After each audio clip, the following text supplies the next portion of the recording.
Hello everyone, টিনটিনস ক্লাসেসে তোমাদের সবাইকে স্বাগত। আজ আমরা ইন্ডিয়ান পলিটির একটি গুরুত্বপূর্ণ চ্যাপ্টার নিয়ে আলোচনা করব এবং যেটি হলো salient features of the Indian constitution বা ভারতীয় সংবিধানের প্রধান বৈশিষ্ট্য। ভারতের সংবিধান তৈরি হয় 1949 সালের 26শে নভেম্বর এবং তা গৃহীত হয় 1950 সালের 26শে জানুয়ারি। কিন্তু এই সংবিধান তৈরির পথটা অতটাও সোজা ছিল না। প্রায় 3 বছর কঠোর পরিশ্রম করে ভারতের সংবিধান নির্মাতারা আমাদেরকে ইন্ডিয়ান কনস্টিটিউশন নামক একটি সুন্দর উপহার দিয়েছিলেন। তো আজকে আমরা সেই ইন্ডিয়ান কনস্টিটিউশনের যে প্রধান বৈশিষ্ট্যগুলো সেগুলো নিয়ে আমরা আলোচনা করতে চলেছি। আমি বিশ্বজিৎ দাস এই বিষয়ে আলোকপাত করব।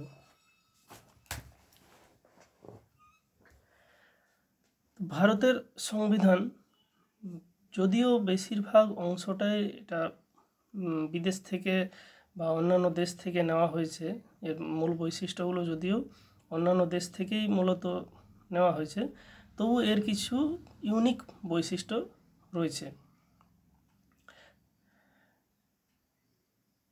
এখনো পর্যন্ত এই সংবিধানে অনেক পরিবর্তনও করা হয়েছে, অনেক সংশোধন করা হয়েছে। তার মধ্যে সবথেকে উল্লেখযোগ্য হলো 42তম সংবিধান সংশোধন, যেটা 1976 সালে হয়েছিল এবং সেটিকেই দ্য মিনি কনস্টিটিউশনও বলা হয়, কেননা সেখানে অনেকগুলো সংবিধান সংশোধন করা হয়েছিল। এবার আসছি সেই সংবিধানের মূল বৈশিষ্ট্যগুলি কী কী। এই সংবিধানের অন্যতম যে বৈশিষ্ট্য এটি হচ্ছে লেন্দিয়েস্ট রিটেন কনস্টিটিউশন। এবার লেন্দিয়েস্ট রিটেন কনস্টিটিউশন কেন? মানে এই ভারতের সংবিধান এটা পৃথিবীর মধ্যে সবথেকে লেন্দিয়েস্ট, সবথেকে দীর্ঘতম সংবিধান বলা যেতে পারে। মানে এত আর্টিকেলের মধ্যে রয়েছে যেটা কিনা অন্য কোনো দেশের সংবিধানে দেখতে পাওয়া যায় না। তার কারণ মানে প্রত্যেক বছরই আমরা দেখি কিছু না কিছু অ্যামেন্ডমেন্টের দ্বারা নতুন আর্টিকেল যোগ হচ্ছে, সেই কারণে সংবিধানের সাইজ দিনে দিনে বেড়ে চলেছে। এবার রিটেন কনস্টিটিউশন আর আনরিটেন কনস্টিটিউশনটা কি? আনরিটেন কনস্টিটিউশন হলো যেমন ব্রিটেনের কনস্টিটিউশন। তো সেই ব্রিটেনের কনস্টিটিউশন সম্পূর্ণভাবে অলিখিত। তার কারণ আমাদের সংবিধান যেরকম একটা বইয়ের মধ্যে পুরো সংবিধানটা লেখা রয়েছে, ওদের কিন্তু সেরকম কোনো সংবিধানের আলাদা করে কোনো বই নেই। তো তাহলে ওদের সংবিধান কিভাবে, ওদের কি তাহলে কোনো সংবিধান নেই? আছে। ওদের বিভিন্ন সময়ে বিভিন্ন রকম আইন পাস হয়েছে, সেই আইনগুলো বা দলিলগুলো যেগুলো রয়েছে সেগুলোই তাদের সংবিধান। ওগুলো আলাদা করে কোনো আমাদেরটা যেরকম বইয়ে এনকোড করা আছে, লেখা আছে, ওদের সেরকম লেখাটা নেই। এটাই তফাৎ রিটেন আর আনরিটেন কনস্টিটিউশনের। আর আমাদের এখানে আমাদের যেটা রিটেন কনস্টিটিউশনের আরেকটা প্রধান বৈশিষ্ট্য সেটা হচ্ছে যে আমাদের এখানে কনস্টিটিউশনই হচ্ছে প্রধান, কিন্তু আনরিটেন কনস্টিটিউশনের ক্ষেত্রে ওদের পার্লামেন্ট প্রধান। তো ভারতের সংবিধান যেরকম বললাম lengthiest of all the written constitution of the world, সারা বিশ্বের মধ্যে সবথেকে দীর্ঘতম কনস্টিটিউশন, সবথেকে বড় কনস্টিটিউশন বলা যেতে পারে। এই কনস্টিটিউশন যখন প্রথমে রচিত হয় তখন এর মধ্যে একটা প্রিয়াম্বেল ছিল, 395খানা আর্টিকেল ছিল, 22খানা পার্ট ছিল এবং 8টা শিডিউল ছিল, যেটা বর্তমানে বেড়ে করে সেটা হয়তো প্রায় 450-র উপর আর্টিকেল এখন হয়ে গেছে।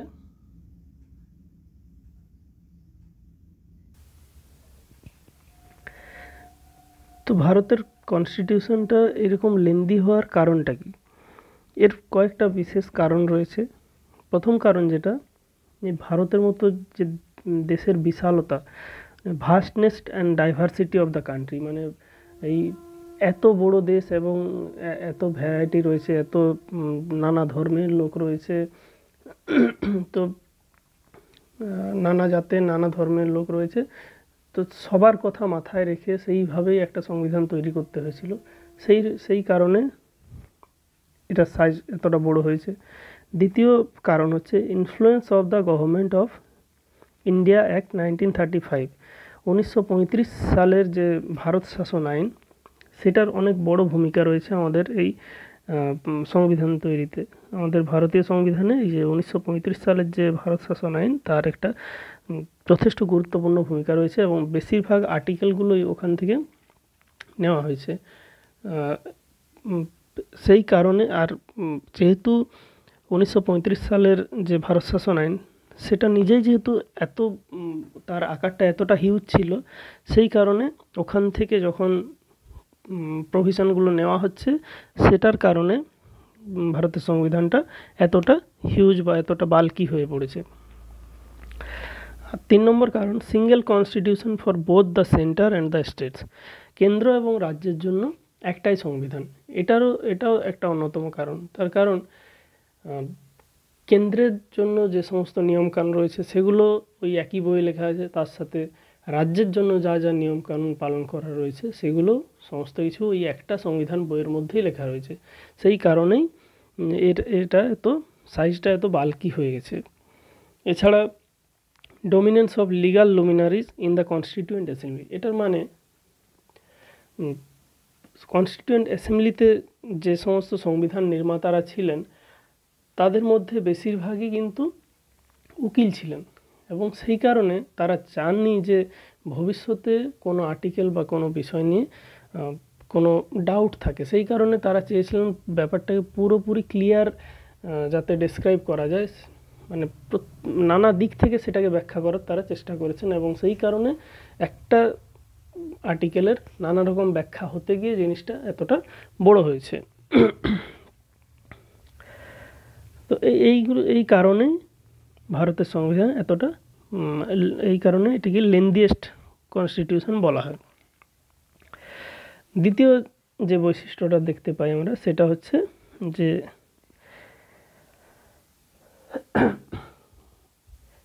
ভারতের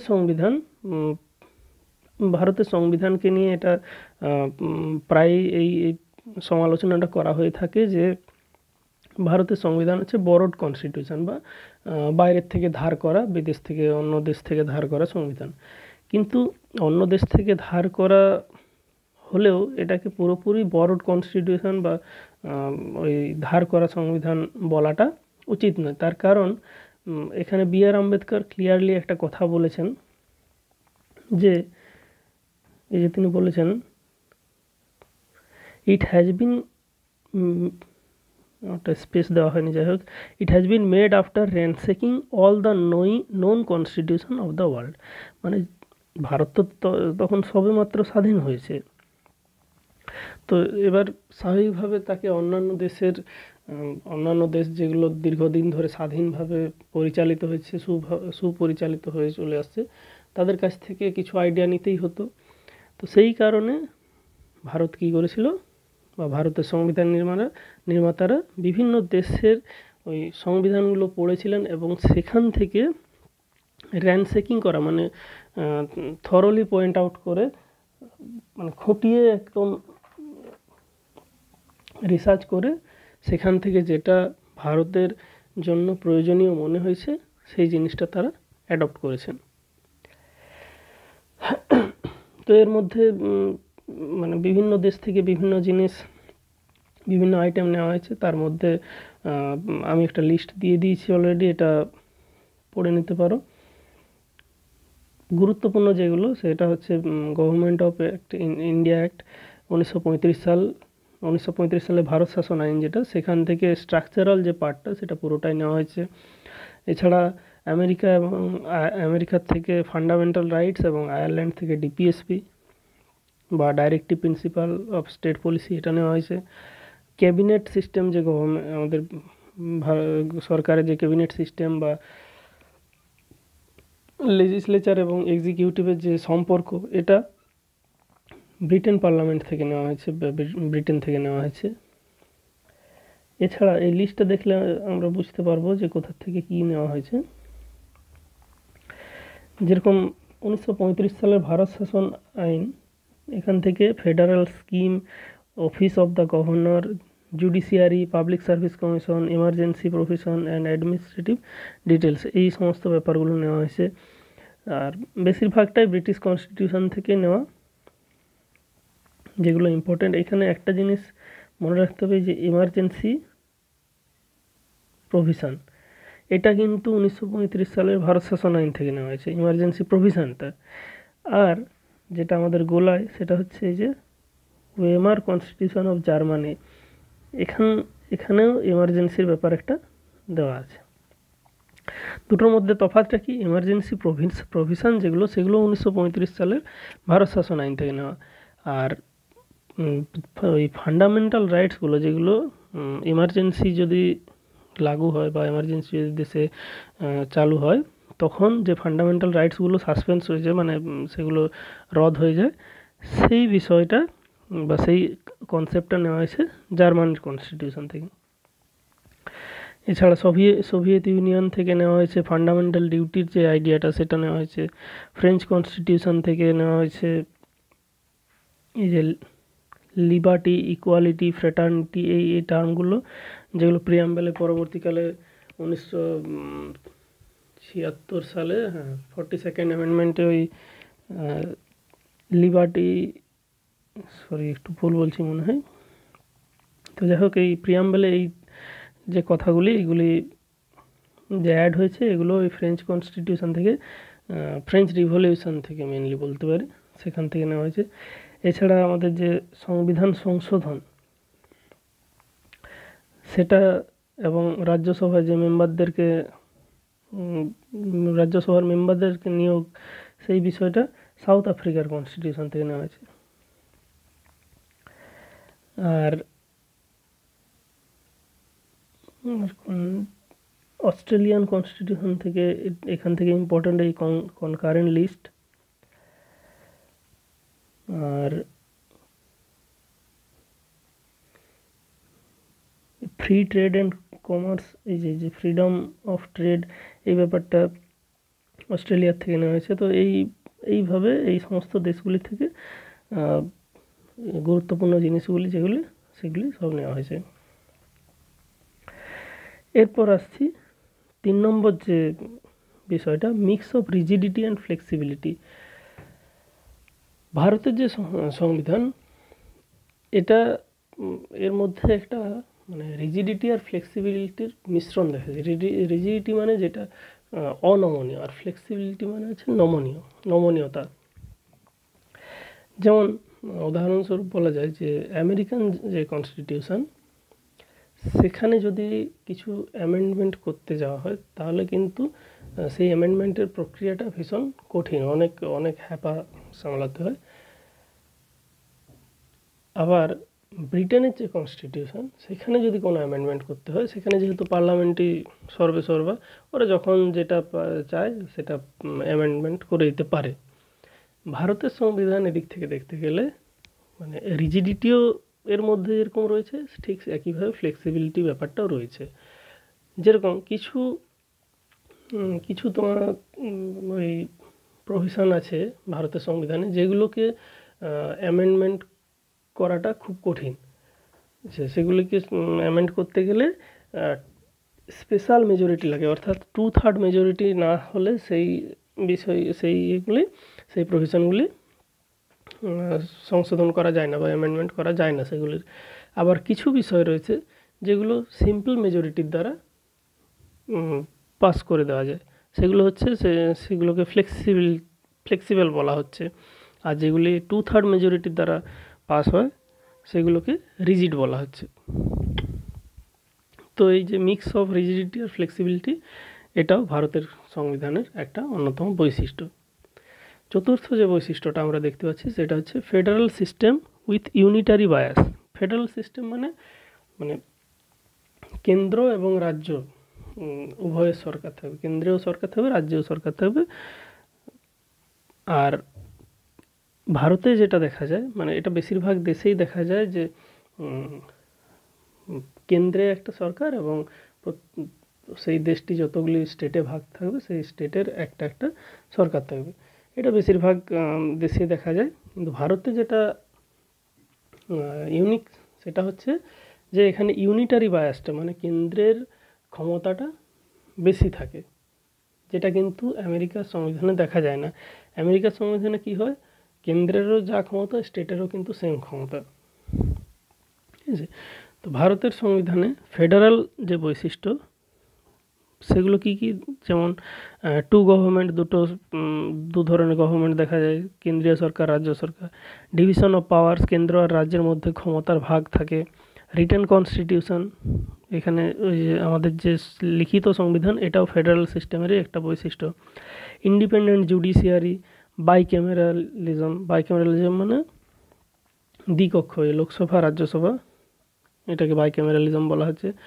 আর সুপ্রিমেসি অফ দ্য কনস্টিটিউশন, আমাদের এখানে সংবিধানই হচ্ছে সর্বেসর্বা, যেটা কিন্তু ব্রিটেনে ওদের পার্লামেন্ট সর্বেসর্বা, এটা মাথায় রাখতে হবে। আর নন ফেডারাল যে বৈশিষ্ট্যগুলো সেগুলোর মধ্যে কি, স্ট্রং সেন্টার, যেটা কিন্তু ফেডারাল সিস্টেমের সম্পূর্ণ বিপরীত। ফেডারাল সিস্টেম মানে সেন্টার আর রাজ্য দুজনেরই সমান ক্ষমতা থাকবে, কিন্তু আমাদের এখানে সেন্টারের ক্ষমতা একটু বেশি। আর সিঙ্গেল কনস্টিটিউশন, একটাই মাত্র কনস্টিটিউশন থাকবে, এটাও নন ফেডারাল ফিচার্সের মধ্যে পড়ছে। সিঙ্গেল সিটিজেনশিপ, আমেরিকাতে যেরকম দেখা যায় যে একটা বাসিন্দা সে আমেরিকারও বাসিন্দা সিটিজেন, প্লাস যে রাজ্যটাতে সে বাস করছে সেই রাজ্যেরও সিটিজেনশিপ কার্ড তার কাছে রয়েছে। ভারতে কিন্তু সেটা দেখা যায় না, ভারতে সিঙ্গেল সিটিজেনশিপ দেখা যায়। তো এটা ওই নন ফেডারাল ফিচার্সের মধ্যেই পড়ছে। তো এগুলো ছাড়াও আর্টিকেল 1-এ আমাদের যেটা বলা আছে যে India that is Bharat is a union of shall be a union of states. তো ভারতকে ইউনিয়ন অফ স্টেটস বলা হয়েছে এখানে। ইউনিয়ন অফ স্টেটসের আর ইউনাইটেড স্টেটস এই দুটি কথার মধ্যে তফাৎটা কি তাহলে? ইউনাইটেড স্টেটসের যেটা দেখা যায়, ইউনাইটেড স্টেটস অফ আমেরিকা যেটা বলছি, সেখানে কি হয়, ওই যে রাজ্যগুলি, ওখানকার যে 50টা রাজ্য, তারা একটা চুক্তির মাধ্যমে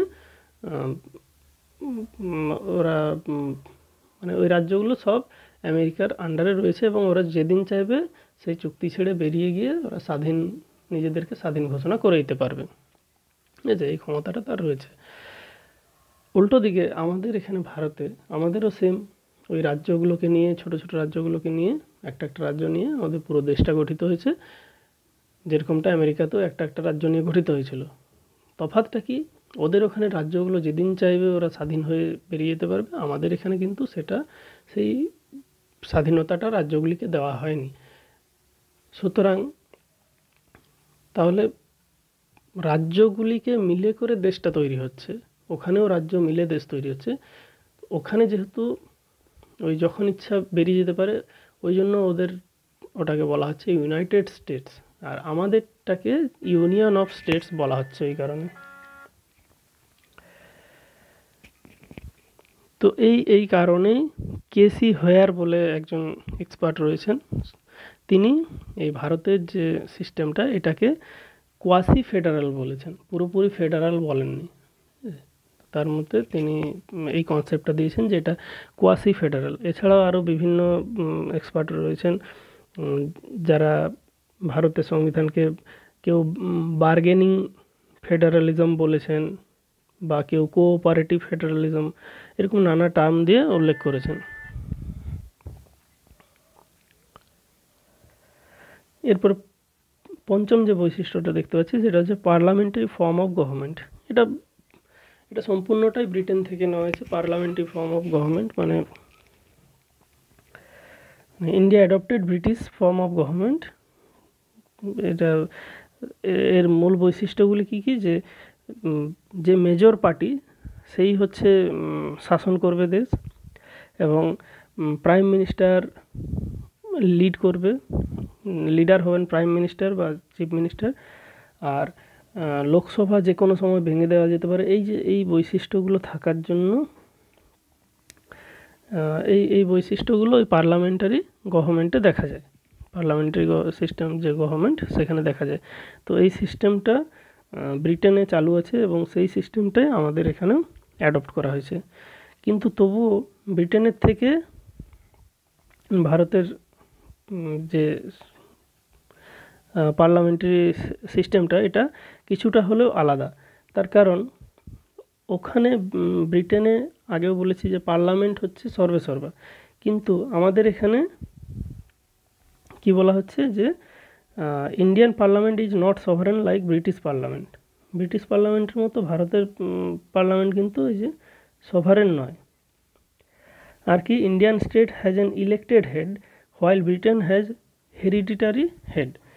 ওদের ওখানে মানে রাজতন্ত্র চলে, ওই রাজ পরিবারের মানে ওদের পরিবারের থেকেই একজন করে হেড হবেন, কিন্তু সেখানে আমাদের এখানে কি দেখতে পাওয়া যায়, আমাদের এখানে ইলেক্টেড হেড মানে রাষ্ট্রপতি, আমাদের রাষ্ট্রপতির যা মানে ওদের রাজা বা রানী যিনি থাকেন সেই কনসেপ্টটা আমাদের এখানে নেওয়া হয়েছে রাষ্ট্রপতি রূপে, কিন্তু আমাদের এখানে কি রাষ্ট্রপতি ইলেক্টেড হয়ে আছেন।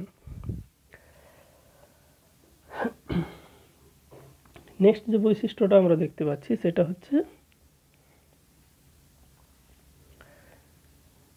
Synthesis of parliamentary sovereignty and judicial supremacy.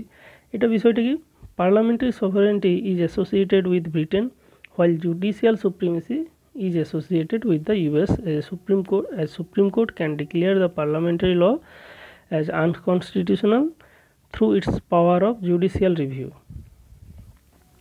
তো এই ব্যাপারটা কি যে পার্লামেন্টারি যে সভারেন্টিটা মানে পার্লামেন্ট যে সর্বেসর্বা, এই বিষয়টা আমরা কোথায় দেখতে পেলাম, ব্রিটেনে।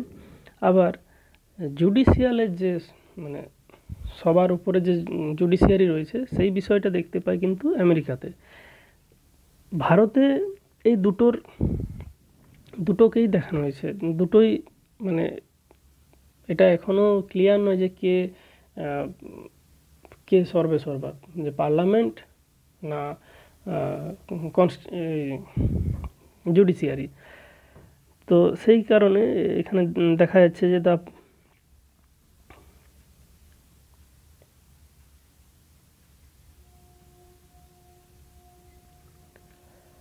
এখানে দেখা যাচ্ছে the parliament on the other hand can amend the major portion of the constitution through its constituent power. সংবিধান সংশোধনের ক্ষমতা রয়েছে পার্লামেন্টের হাতে, সেও যেরকম সংবিধানকে সংশোধন করে দিতে পারে ঠিক একইভাবে আমাদের সুপ্রিম কোর্ট সেও যদি চায় যে কোনো আইনকে যদি বেআইনি মনে হয় তাহলে সেই আইনকে জুডিশিয়াল রিভিউ দ্বারা সে কিন্তু সুপ্রিম কোর্ট সেই আইনকে আনকনস্টিটিউশনাল বা অসাংবিধানিক ঘোষণা করে দিতে পারে। এরপর হচ্ছে ইন্টিগ্রেটেড অ্যান্ড ইন্ডিপেন্ডেন্ট জুডিশিয়ারি। এটা কি, এটা হলো ইন্ডিপেন্ডেন্ট জুডিশিয়ারি মানে বোঝা যাচ্ছে জুডিশিয়ারির একটা স্বাধীনতা রয়েছে। ইন্টিগ্রেটেড জুডিশিয়ারি মানে কি, আমাদের দেশে সবার উপরে রয়েছে সুপ্রিম কোর্ট, তার তলায় রয়েছে হাইকোর্ট, আর তার তলায় রয়েছে বিভিন্ন সাবঅর্ডিনেট যে কোর্টগুলো। এই ব্যাপারটাকে বলা হয় ইন্টিগ্রেটেড সিস্টেম। এই যে একজনের সাথে আরেকজন মানে এর তলায় ও থাকবে, ওর তলায় ও থাকবে, অর্থাৎ এই যে সাবঅর্ডিনেট কোর্টগুলোতে যদি আমি বিচার না পাই তাহলে আমি হাইকোর্টে যেতে পারি, হাইকোর্টে না বিচার পেলে আমি সুপ্রিম কোর্টে যেতে পারি। মানে আমি যদি কোনো বিচারের জন্য অ্যাপিল করলাম এবং এখানে বিচার শুনিয়ে দিল, এটাই আমার ফাইনাল বিচার নয়, ঠিক আছে। সেই কারণে এটাকে ইন্টিগ্রেটেড বলা হচ্ছে। তো এটাও একটা বৈশিষ্ট্য। এরপরে ফান্ডামেন্টাল রাইটস, এটা বিশাল চ্যাপ্টার, খুব ইম্পর্টেন্ট, মোস্ট ইম্পর্টেন্ট বলতে পারি। এটা আলাদা করেই আমাদেরকে পড়তে হবে। এখানে একটু বেসিক জিনিসটা বলেছি। ফান্ডামেন্টাল রাইটস, ভারতের সংবিধান মূলত 6টা ফান্ডামেন্টাল রাইটস আমাদের ভারতীয় জনগণদেরকে দিয়ে থাকে। সেটা হচ্ছে এক হচ্ছে রাইট টু ইকুয়ালিটি আছে, যেটা 14 থেকে 18 পর্যন্ত রয়েছে। তারপর রাইট টু ফ্রিডম রয়েছে, এটা 19 থেকে 22। এছাড়া এক্সপ্লয়টেশন রয়েছে, রাইট এগেনস্ট এক্সপ্লয়টেশন,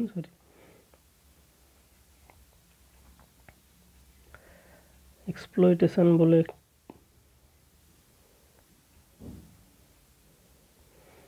এটা রয়েছে 23 আর 24। এছাড়া ফ্রিডম অফ রিলিজিয়ান, এটা রয়েছে, রিলিজিয়ানটা রয়েছে 25 থেকে 28। এবং কালচারাল যে কালচারাল এবং এডুকেশনাল রাইটসগুলো সেগুলো 29-30-এ রয়েছে। তো এইগুলো হচ্ছে ফান্ডামেন্টাল রাইটস। এছাড়াও টোটাল ফান্ডামেন্টাল রাইটস হচ্ছে আমাদের 12 থেকে আর্টিকেল 12 থেকে 35 পর্যন্ত এতগুলো আমাদের ফান্ডামেন্টাল রাইটস রয়েছে। এটা পার্ট 3-তে, ভারতের সংবিধানে পার্ট 3-তে এই ফান্ডামেন্টাল রাইটসগুলো রয়েছে। এরপরে যেটা আসছি সেটা হচ্ছে পরের যে কনসেপ্ট, মানে পরের যে বৈশিষ্ট্য ভারতের ফান্ডামেন্টাল রাইটসের পরে দ্বিতীয় গুরুত্বপূর্ণ বৈশিষ্ট্য। আর কয়েকটা জিনিস ফান্ডামেন্টাল রাইটসগুলো যদি এগুলো পরে আমরা পড়ব। ফান্ডামেন্টাল রাইটস যদি কারো বিঘ্নিত হয় তাহলে সে সরাসরি একদম সুপ্রিম কোর্টে বা হাইকোর্টে যেতে পারে, এবং হাইকোর্ট বা সুপ্রিম কোর্ট তার জন্য আলাদা করে রিটস জারি করতে পারে। আর কি, ন্যাশনাল এমার্জেন্সি যখন জারি থাকবে তখন কিন্তু এই ফান্ডামেন্টাল রাইটসগুলো সব রদ হয়ে যায়, শুধুমাত্র 20 আর 21 ছাড়া। তো তাহলে ফান্ডামেন্টাল রাইটসগুলো জাস্টিসিয়েবল, এটা বোঝা যাচ্ছে, অর্থাৎ সেগুলো জন্য কোর্টে যাওয়া যেতে পারে। এরপর আসছি ডিপিএসপি বা directive principle of state policy. এগুলো কি করে, এই আর্টিকেলগুলো রয়েছে আমাদের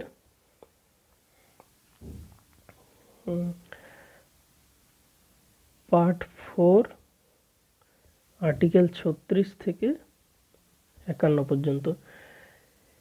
এখানে ওয়েলফেয়ার স্টেটের ধারণা দেওয়া হয়েছে, অর্থাৎ এই আর্টিকেলগুলো রাজ্যকে বলে যে সে কীভাবে জনগণের মানে উন্নতির স্বার্থে সে কী কাজ করবে, সেই বিষয়গুলো এখানে দেওয়া হয়েছে।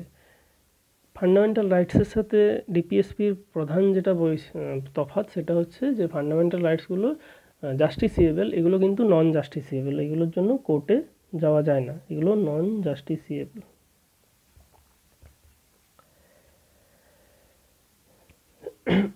আম্বেদকর এই ডিপিএসপিকে একটা নোভেল ফিচার বলেও, ভারতীয় সংবিধানের নোভেল ফিচার বলে তিনি ব্যাখ্যা করেছিলেন। নোভেল মানে কিন্তু এই উপন্যাস নয়, নোভেল মানে নিউ, এটা মনে রাখতে হবে। এরপর আসছে ফান্ডামেন্টাল ডিউটিস। এটা যদিও প্রথম দিকটায় ছিল না, সংবিধান যখন প্রথমে তৈরি হয় তখন কিন্তু এটা ছিল না। পরে ওই যখন ভারতে এমার্জেন্সি চলছিল 1975 থেকে 77 যখন এমার্জেন্সি চলছিল, সেই সময় 42nd অ্যামেন্ডমেন্টের দ্বারা, যেটা 1976 সালে হয়েছিল, 1976 সালে 42nd অ্যামেন্ডমেন্টের দ্বারা এটা ভারতীয় সংবিধানে ইনক্লুড করা হয়, এবং এটি পার্ট 4A তে দেওয়া হয়, এবং এর একটাই আর্টিকেল, সেটা হচ্ছে 51A। এটা গত বছর বিশেষ মেনেও এসেছিল। এই আর্টিকেলগুলো খুবই ইম্পর্ট্যান্ট, সুতরাং এগুলো মাথায় রাখতেই হবে। ফান্ডামেন্টাল ডিউটিতে কী করা হয়, ফান্ডামেন্টাল রাইটস বা ডিপিএসপিতে যেটা দেখলাম যে রাজ্যকে নির্দেশ দেওয়া হয়েছে, ঠিক আছে। ফান্ডামেন্টাল ডিউটিগুলোতে কী করা হচ্ছে, নাগরিকদের উদ্দেশ্যে কিছু তোমার এই রিমাইন্ডার বলা যেতে পারে, সেগুলো দেওয়া রয়েছে। যেমন আমাদের কি করা উচিত, যেরকম ভারতের যে জাতীয় পতাকা, জাতীয় সঙ্গীত, এগুলোর সম্মান করা উচিত। আর আমাদের যে ইউনিটি, দেশের যে ইউনিটি ইন্টিগ্রিটি, সেগুলো বজায় রাখা উচিত। এই সমস্ত ব্যাপারগুলো ওখানে দেওয়া আছে। টোটাল 11খানা ফান্ডামেন্টাল ডিউটি রয়েছে। এরপর যে বৈশিষ্ট্যটা ভারতের সংবিধানে দেখতে পাওয়া যায় সেটা হচ্ছে সেকুলার স্টেটের একটা বৈশিষ্ট্য দেখতে পাই। সেকুলার স্টেট অর্থাৎ কি? সেকুলার স্টেট মানে ভারত দেশের নিজস্ব কোনো অফিসিয়াল রিলিজিয়ান বা অফিসিয়াল কোনো ধর্ম নেই, অর্থাৎ সে সব ধর্মকে সমান চোখে দেখবে। ঠিক আছে, নিজের যে ভারত মানে আমরা হিন্দু ধর্ম বা মুসলিম ধর্মাবলম্বী এরকম কোনো সে দাবি করে না। ঠিক আছে, তো এই সেকুলার কথাটা কিন্তু প্রথমেই কিন্তু জুড়ে যায়নি সংবিধানের সাথে। সেকুলার কথাটাও ওই মিনি কনস্টিটিউশন যেটা বলছি আমরা 1976 সালে 42nd অ্যামেন্ডমেন্টে এটা কিন্তু ওই ইয়েতে প্রিয়াম্বেলে জুড়েছিল। প্রিয়াম্বেলের সাথে এই সেকুলার কথাটা তখনই ওই 1976 সালে জুড়ে দেওয়া হয়েছিল।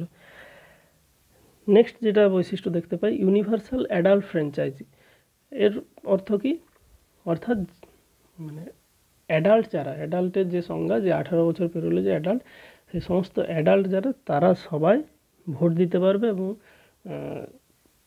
সেই 18 বছর পেরিয়ে যাওয়া সেই অ্যাডাল্টদের ভোটের মাধ্যমে দেশের যে হেড, দেশের হেড বলবো না, মানে দেশকে চালাবে যে, মানে যিনি প্রধানমন্ত্রী তিনি নির্বাচিত হবেন। তো এটা এর আগে 1988 সাল পর্যন্ত এটা 21 বছর পর্যন্ত ভোটাধিকার ছিল। 1989 সালে 61তম অ্যামেন্ডমেন্টের দ্বারা 21 সাল থেকে সেটা 18 বছর করে দেওয়া হয় রাজীব গান্ধীর আমলে। এরপর আসছে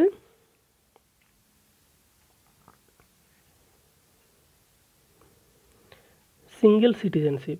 সিঙ্গেল সিটিজেনশিপ কথাটা মানে এর আগেও মনে হয় একটু বললাম যে এক নাগরিকত্ব, অর্থাৎ এটা এর অপোজিট যেটা ডুয়াল সিটিজেনশিপ, সেটা যদি বলা হয় আগে তাহলে ব্যাপারটা বুঝতে সুবিধা হবে। যেমন আমেরিকাতে কোনো ব্যক্তি সে আমেরিকারও যেরকম বাসিন্দা, উল্টো দিকে সে যে রাজ্যে বসবাস করছে সেই রাজ্যেরও বাসিন্দা, অর্থাৎ তার কাছে দুটো সিটিজেনশিপ কার্ড থাকে। কিন্তু ভারতের ক্ষেত্রে আমাদের কাছে আমরা সবাই ভারতেরই নাগরিক, আমরা কেউ কিন্তু পশ্চিমবঙ্গের নাগরিক কেউ বলতে পারি না বা মানে বলি না কেউ। তো এটাই হচ্ছে সিঙ্গেল সিটিজেনশিপের কনসেপ্ট, আর কিছু না। এরপর হচ্ছে ইন্ডিপেন্ডেন্ট বডিজ।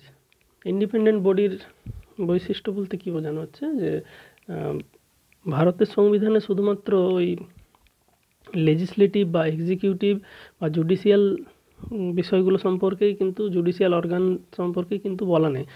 এগুলো ছাড়াও কিছু ইন্ডিপেন্ডেন্ট বডির কথাও সংবিধানে উল্লেখ করা আছে, যার মধ্যে অন্যতম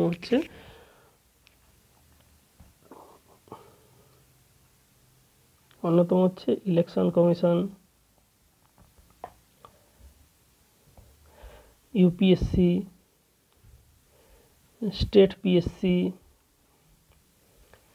আর ক্যাগ, এগুলি ইন্ডিপেন্ডেন্ট বডি এবং এগুলো সংবিধানে এগুলির উল্লেখ রয়েছে এবং এগুলো আমাদেরকে প্রত্যেকটার আর্টিকেল, কোন আর্টিকেলে কোনটা লেখা আছে সেগুলো কিন্তু অবশ্যই জানতে হবে।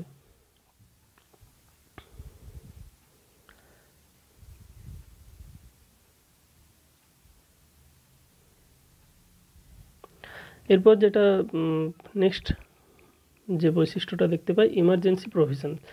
ইমার্জেন্সি প্রভিশনসটা ভারতের যে আর্টিকেল, ভারতের সংবিধান, সেখানে 3টে মেন আর্টিকেল রয়েছে যেগুলোর দ্বারা 3 ধরনের এমার্জেন্সির কথা বলা হয়েছে। এক হচ্ছে ন্যাশনাল এমার্জেন্সি, যেটা হচ্ছে আর্টিকেল 352, 356, 360, এই 3টে আর্টিকেল রয়েছে। এগুলো মনে রাখাও সুবিধা, 4 করে ডিফারেন্স আছে দেখতে পারো, এগুলো সব 4-এর ডিফারেন্স আছে, সুতরাং 352, 56, 60। আর এদিকটাও মনে রাখা যায় এইভাবে, NSF, এই শর্ট টার্মটা মনে রাখলেই হয়ে যায়। N মানে ন্যাশনাল এমার্জেন্সি, 352 নম্বর আর্টিকেল, S মানে স্টেট এমার্জেন্সি, 356, আর F মানে ফিনান্সিয়াল এমার্জেন্সি, এটা 360-এ রয়েছে। তো ন্যাশনাল এমার্জেন্সি, স্টেট এমার্জেন্সি ভারতে লাগু হলেও ফিনান্সিয়াল এমার্জেন্সি একবারও কিন্তু লাগু হয়নি এখনো পর্যন্ত। এরপর আসছে 3 টিয়ার গভর্নমেন্ট। থ্রি টিয়ার গভর্নমেন্ট মানে যেটা জেনারেলি অন্য দেশে দেখা যায় যে কেন্দ্র সরকার এবং রাজ্য সরকার বা রাজ্যের শাসন থাকে আর কেন্দ্রের শাসন থাকে।